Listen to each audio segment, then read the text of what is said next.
Hello everyone. In this video, we are going to be talking about how to take a double integral over a certain 2D region R and turn that double integral into an iterated integral. So let me demonstrate to you my process for translating double integrals into iterated integrals. And to demonstrate the process, let's use the following running example. So we have a region R in the xy plane, and the region R is said to be the triangle with the vertices 1, 0, 2, 0, and 2, 3. Now I want to integrate the function 3x plus 4y squared over this region R. And to do that, I'm going to take this double integral and turn it into an iterated double integral for calculation purposes. Now, the very first thing that I do when faced with a problem like this is I draw the region R that's been described to me. The region R lives inside the xy plane. So I'm going to throw down some axes really quick, x-axis, y-axis. In this particular problem, they said to me that R was a triangle, and specifically R is the triangle with a vertex at 1, 0, so that would be right here, 1, 0, a vertex at 2, 0, so that would be 2 units along the x-axis, and then 2, 3, so that would be 2 units along the x-axis, and 1, 2, 3 units along the y-axis. So I'll connect those dots.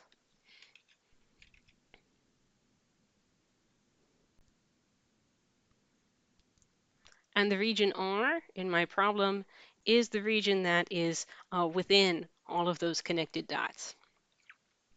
Now, many students I find have a strange aversion to drawing and graphing, but having taught Math 254 many, many times, having taught double integrals over the course of the past like 10 plus years, I do strongly recommend that you draw the region R no matter what, because students are just so much more likely to make errors setting up their integrals if they don't have the region R drawn. Okay, so now that we have drawn the region of integration, step number 2 is to decide on the order of integration for our iterated integral. And we have two options. We can have x be our inner variable, and then y be our outer variable, dx dy, or it could be the other way around. We could do dy first as our inner variable and then dx second as our outer variable. Now, we will have an entire lesson coming up later where we discuss, based on what factors, based on what considerations, do you decide to use dx dy versus dy dx? What we're going to do today is we're just going to do both of these. We're just going to compare and contrast. What does the process look like if you have x first and then y? What does the process look like if you have y first and then x? We're just going to do both orders of integration today, and then in a subsequent lesson, we'll discuss how to choose the best order of integration.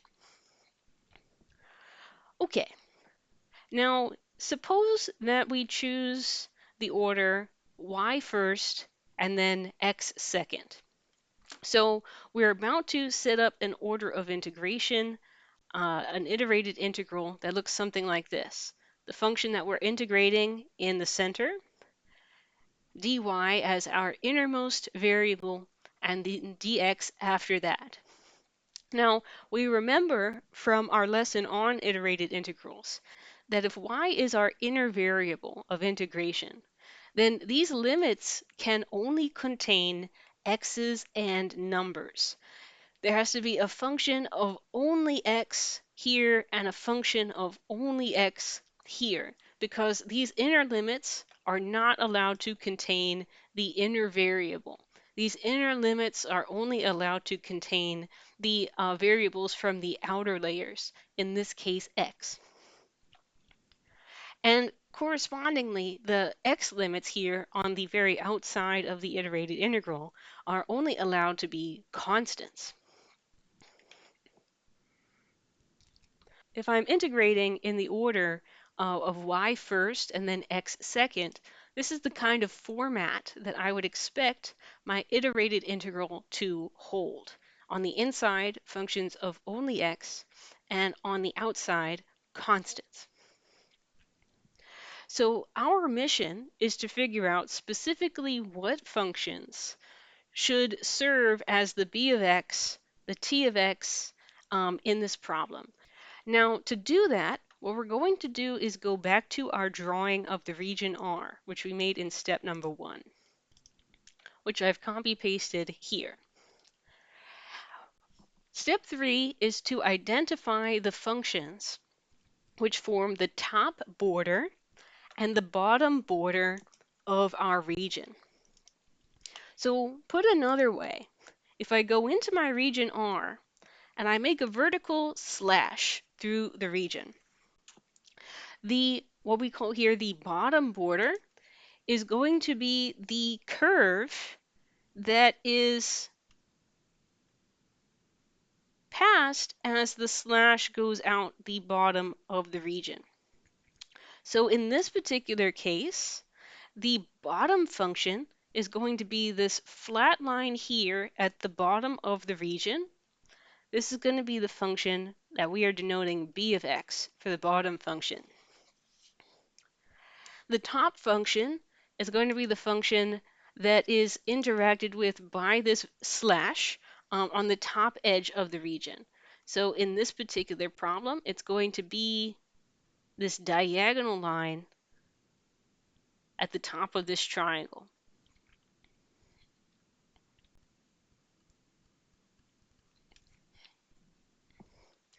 So having now identified the graphs which form the bottom border of the region R and the top border of the region R, we now have to find the equations for these two, in this case, these two line segments. So this is the moment where if you don't remember how to find the equation of a line, I recommend watching the review video I've posted to today's lesson page that goes over equations of lines. Now, this pink line here at the bottom of the region is very, very simple because this pink line is just a portion of the x-axis. And the equation of the x-axis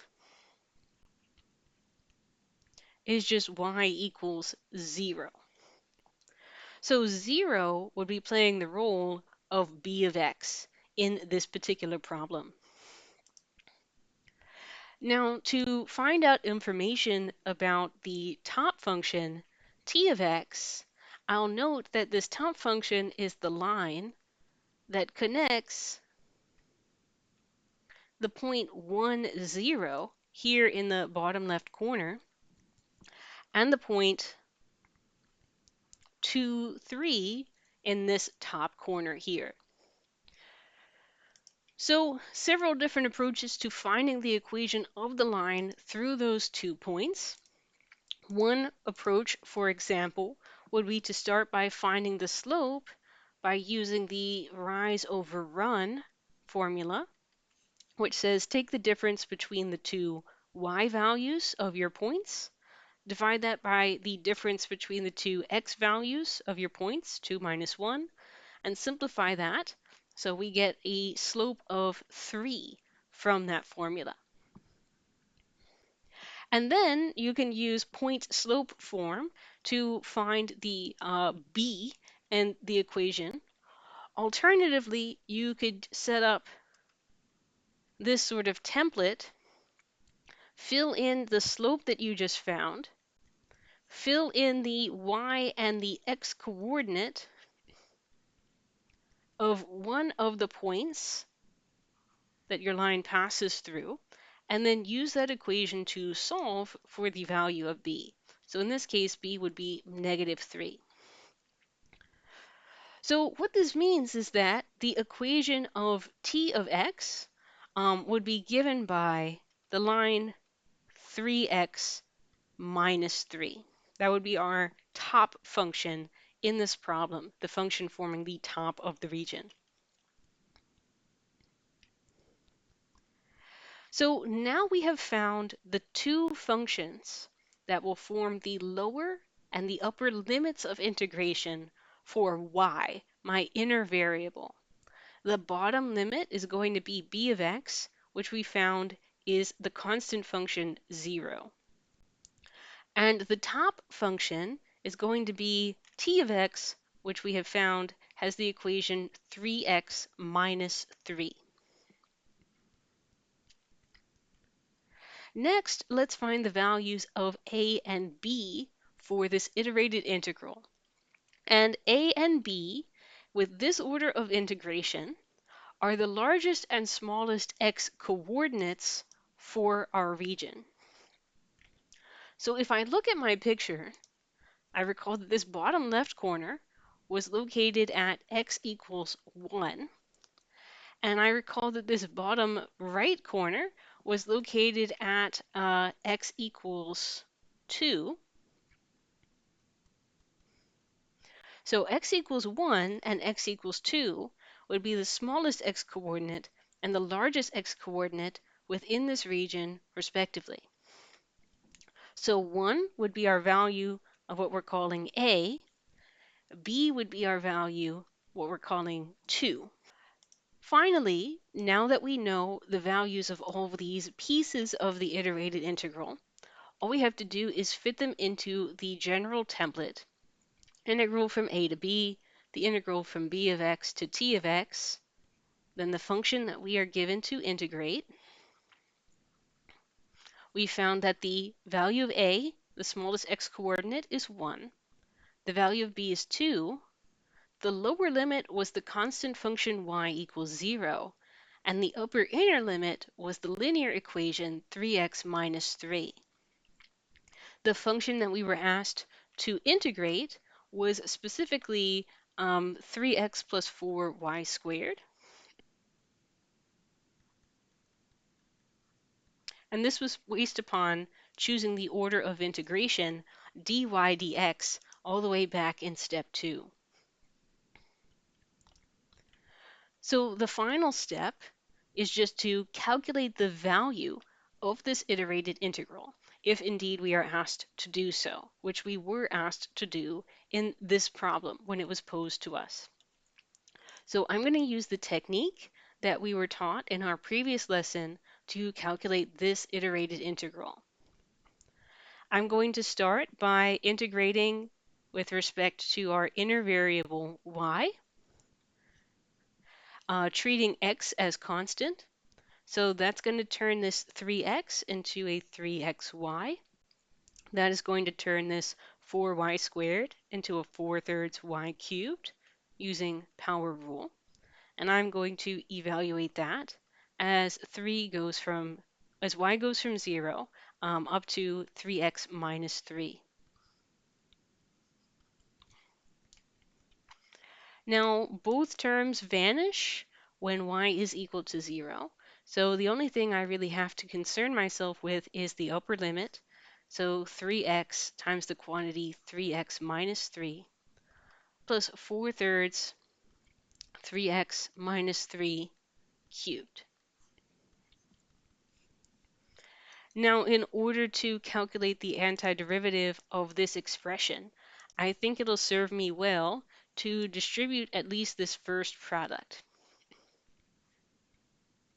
So that'll turn this into 9x squared minus 9x.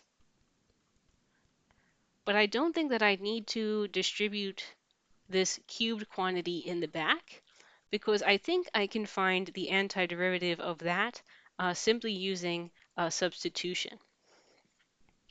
So taking the antiderivative with respect to x now, I get 3x cubed minus 9 over 2x squared plus 4/3.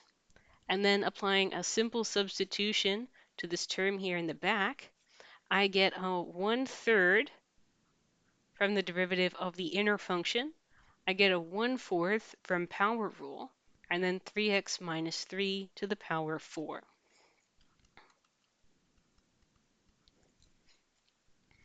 And then after a bit of cleaning up, all I have to do is finish plugging x into this expression and simplifying the result. So x equals 2 gives me 2 cubed minus 9 over 2, 2 squared, and then 1 over 9, 3 times 2 minus 3 to the fourth power. That's from the upper limit. And then from that, I'm going to subtract minus the entire same quantity with x equals 1 plugged in instead.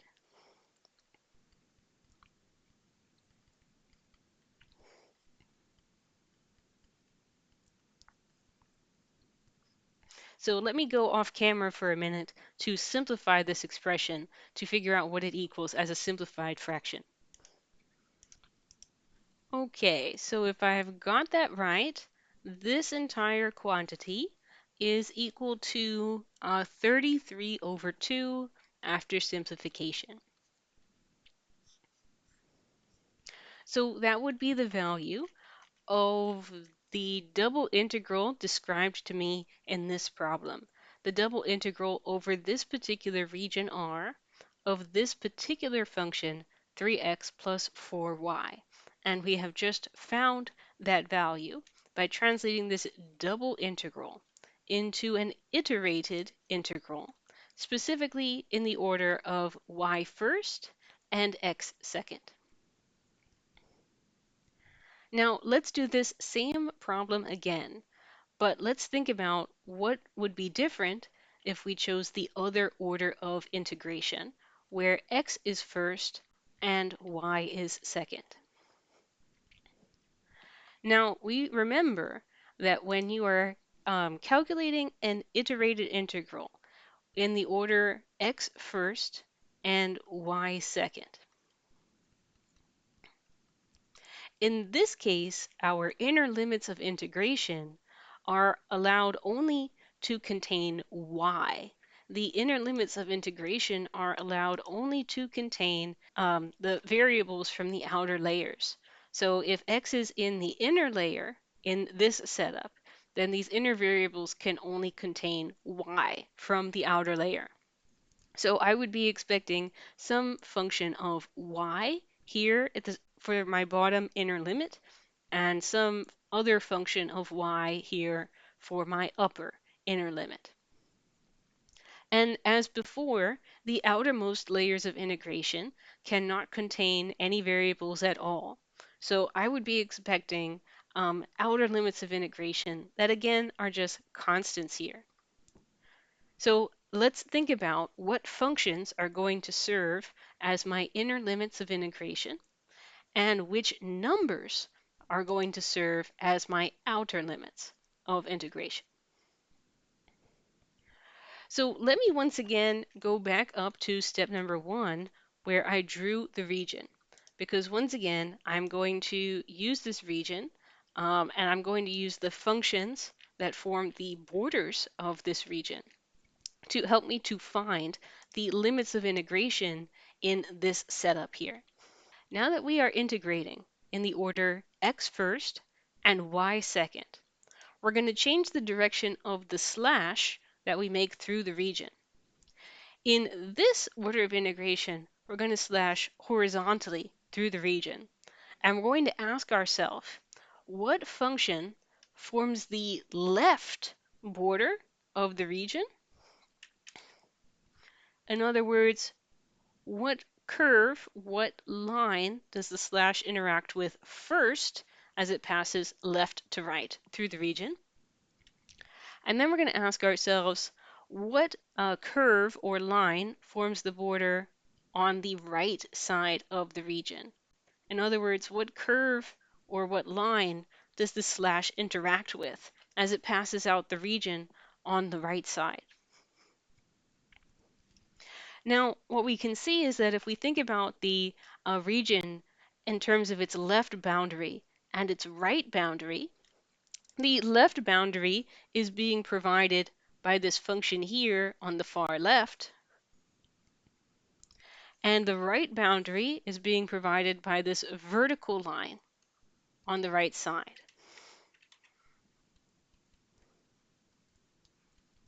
So our mission is once again to find the formulas for these two lines forming the left border and the right border of the region.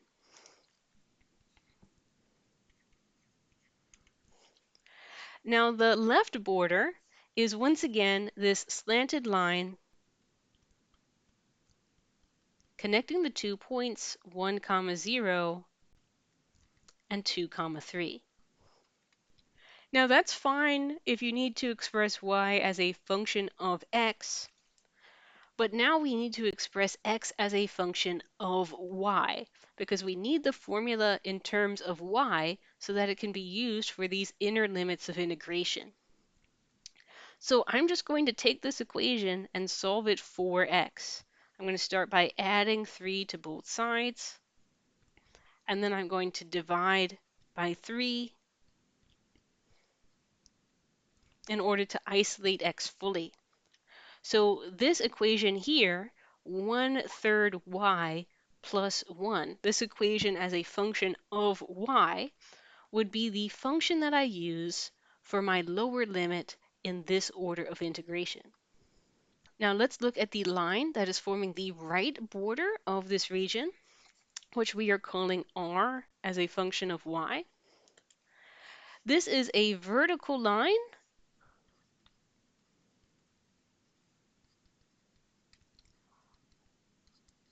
where all the x coordinates are equal to 2.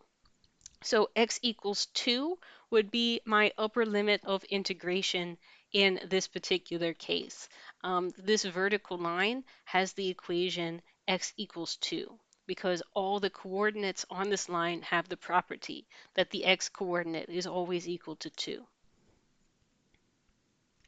So 1/3 y plus 1 would form my lower limit of integration, and 2 would form my upper limit of integration, in this order dx dy.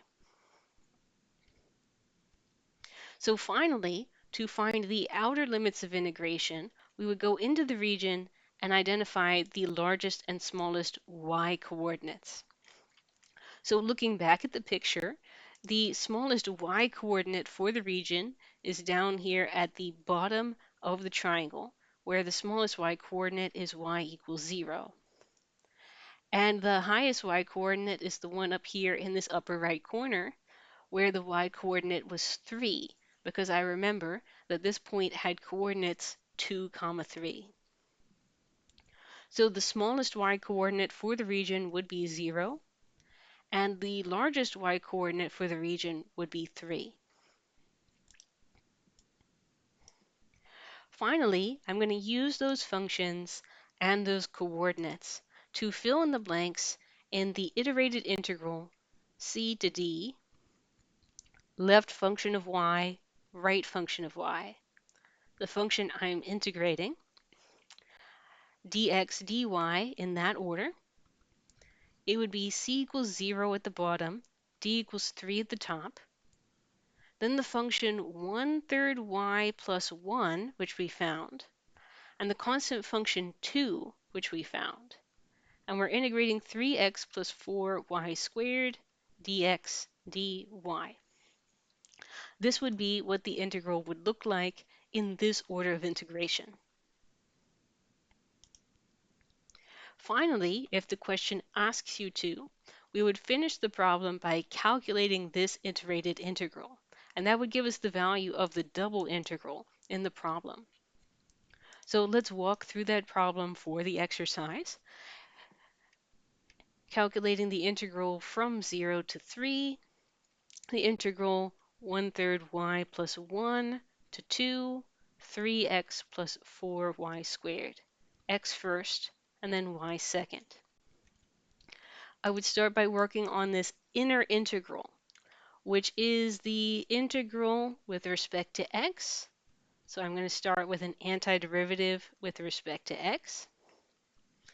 And I'm going to plug in the lower x limit. And I'm going to plug in the upper x limit.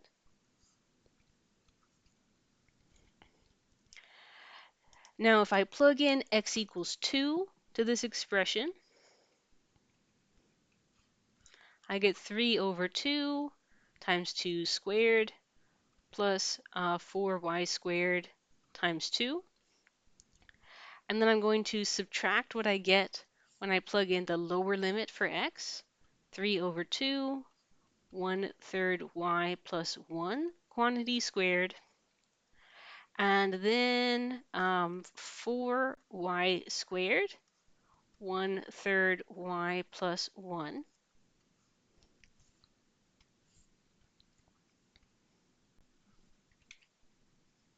Let me simplify that just a little bit to make it more feasible to take the next antiderivative with respect to y.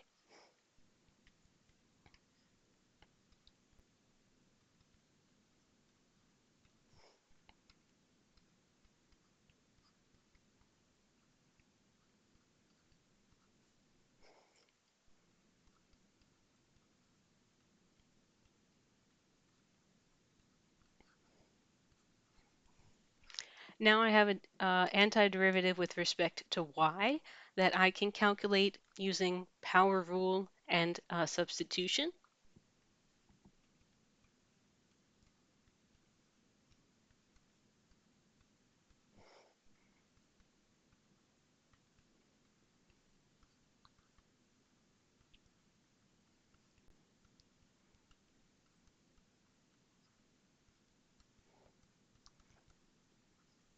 Hopefully that is correct. I think so.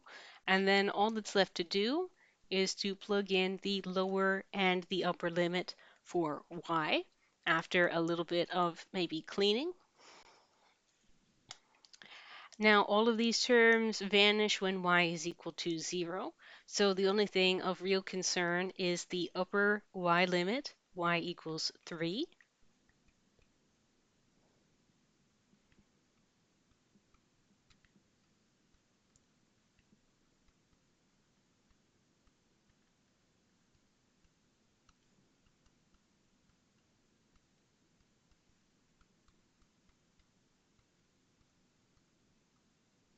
And once again, I'm going to go ahead off camera for a bit to work on simplifying this expression. Quick correction here, folks, and a pretty common error. So I want to call out what I did wrong so that as you are doing your calculations, you don't make the same mistake, right? The issue is that I said, oh, all of these terms vanish when y is equal to 0. Therefore, I only have to worry about the upper limit 3. But that is straight up not true. When y is equal to 0, this term vanishes, this term vanishes, this term vanishes, and this term vanishes. However, what does not vanish when y is equal to 0 is this term here in the middle. Because unlike all the other terms, this one has this y being added to the number 1. So that's going to turn this into a 1 cubed and prevent it from vanishing. So hold on, I got to make sure that we remember to subtract that term, negative 3 over 2 times 1/3 0 plus 1 cubed, and that should do it. We find that the value of the integral is given by 33 over 2. And that is as it should be. Actually, I realized I had made this mistake because the answer that I got after simplification was something other than 33 over 2. And that was really suspicious to me because I knew that the answer that I got from calculating the integral in this order should be exactly the same as the answer that I got from calculating the integral in the other order. This is just two different methods, two different techniques, two different approaches to calculate the same value. So no matter which order of integration you choose, if you've done everything correctly, they should both be producing the same value in the end. So put another way, this double integral that we set up in the order dy dx, this is producing exactly the same result as this double integral in the other order of integration. So I just want to emphasize that it's not necessarily easy to see at first glance what happens to the limits when the order of integration is changed. I would say it's not really that obvious that the limits of integration will change in this particular way when the dx and y ordering are swapped. That's why, in my opinion, you really want to have a drawing of the region at hand so you can see the region really clearly as you're trying to identify these functions which form your limits of integration. Draw the region, folks. Just get over yourselves and draw it, okay? Please, just draw the region. Let's do another few examples of setting up double integrals. And just for the sake of time, I'm not going to calculate these integrals anymore. I'm just going to focus on the setup. Okay, so in this example, the function r, the region r, I should say, is the upper half of the disk. That is x squared plus y squared is less than or equal to 9. So this is a disk of radius the square root 9. In other words, this is a disk of radius 3. And it's only the upper half of the disk. So here is our upper semicircle of radius 3. And then we're cutting the region off halfway so that we're only getting the upper half of the disk here. So let us set up, but do not calculate, an iterated integral that could be used to calculate the integral of some generic function f of xy over this particular region R. Now, I've gone ahead and drawn the region already, and the next thing that I need to do is I need to decide on an order of integration for the region. And I think in this particular problem, I'm very much inclined to do an order of integration in the order y first and then x second, because that allows me to think about this region in terms of what function is bounding the region on the top and what function is bounding the region on the bottom.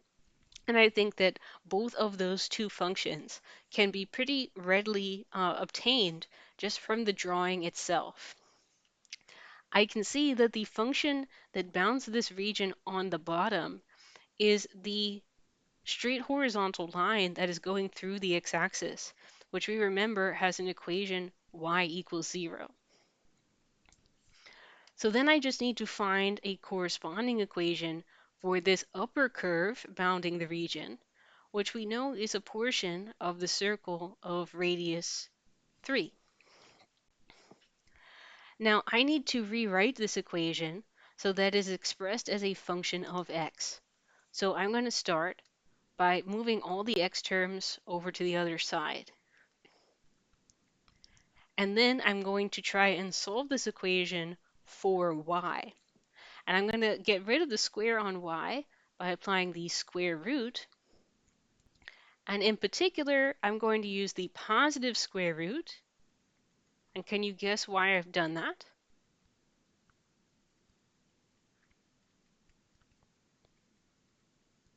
I'm using the positive square root here because what I have is the upper semicircle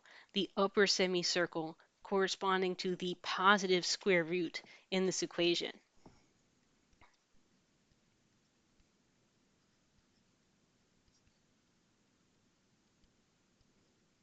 If I had instead the lower half of this disk corresponding to the lower semicircle of radius 3, I would use the negative square root to capture that. So 0, y equals 0, would be my lower limit of integration for y, because that's the function that bounds this region on the bottom.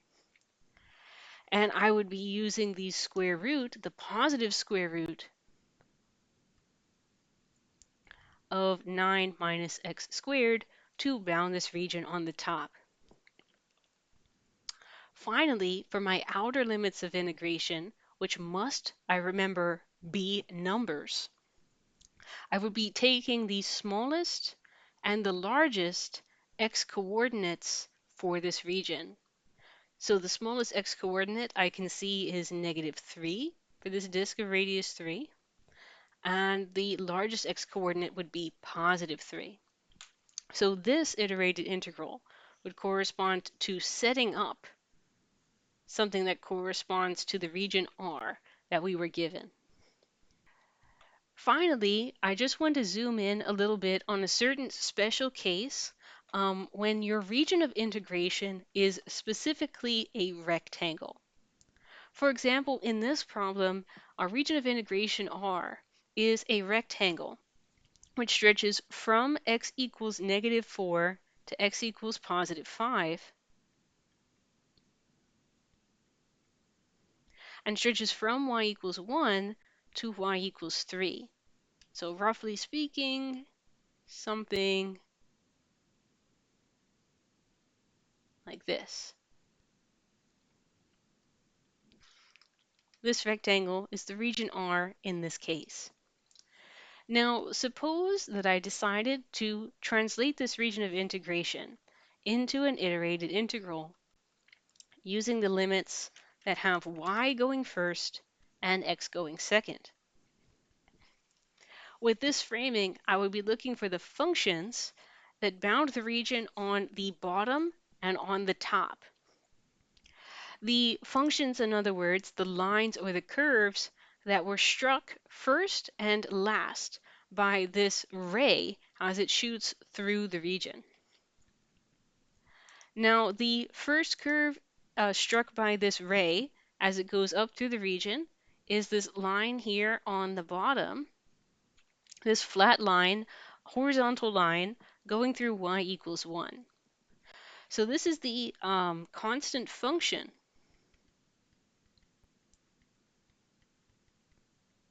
y equals 1 down here at the bottom of the region.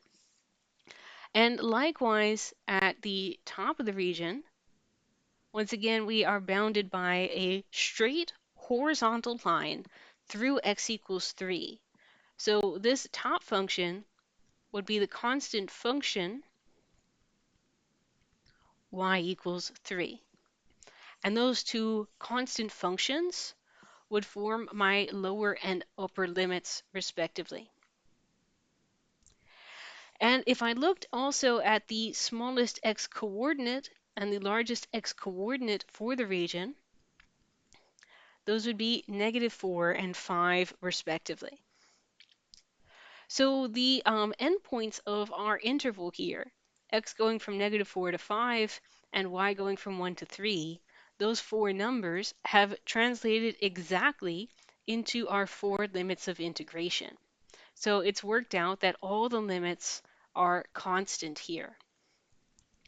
This happens every single time you're working with a region that is specifically a rectangle.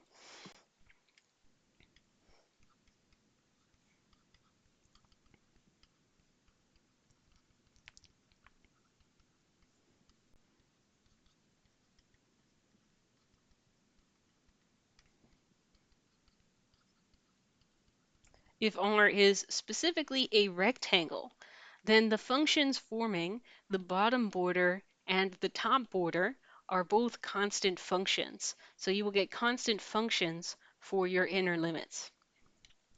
However, I want to make sure that it's clear, I want to emphasize that if R is any shape other than a rectangle,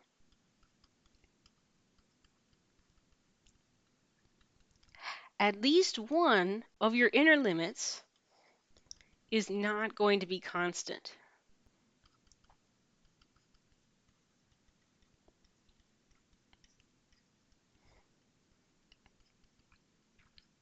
For example, when we were dealing with a region of integration that was the shape of a disk, here our inner limit on the top was not constant. It was a non-constant function of x. When we were dealing with a triangular region in the order dx dy, here it was our lower limit of integration that was not constant on the inside. And when we were doing that triangular region in the order dy dx, here it was our upper limit of integration that was not constant, corresponding to this slanted line here. And I wanted to emphasize that if your region R is anything at all, any shape at all, other than a rectangle specifically, you need to have a function either in the top inner limit or in the bottom inner limit, or potentially in both locations. The only time you have four constant limits is if your region is a rectangle.